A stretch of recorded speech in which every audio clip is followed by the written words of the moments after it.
Hello, আসসালামু আলাইকুম everyone. কেমন আছেন আপনারা সবাই? আমি আল্লাহর রহমতে অনেক ভালো আছি। বাট নভেম্বরে এরকম শীত পড়বে আমি বুঝি নাই আসলে। ইদানিং আমার কাছে, আমি জানি না এটা আসলে সবার কাছেই কিনা, নাকি শুধু আমার কাছেই এত বেশি শীত লাগে। আমি ফুললি কাভার্ড থাকার পরও I feel like I'm dying, I'm shivering. এটা কেন হইতেছে আমি নিজেও বুঝতেছি না। তো গতকালকে আশিকের কাজ ছিল, আমার কাজ ছিল না। তো সরি, উল্টা বলে ফেলছি, রিভার্স হবে। আমার কাজ ছিল, আশিকের কাজ ছিল না।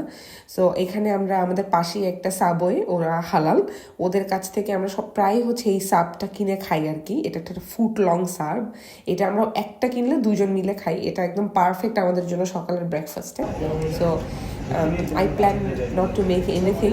সো আশিকও বলতেছিল যে don't make anything, let's go to sub and let's have the subway. So তারপর হচ্ছে আমরা সাবওয়েতে গেলাম এই ফুট লং সাবটা এনজয় করতে। লাস্ট দিন আমরা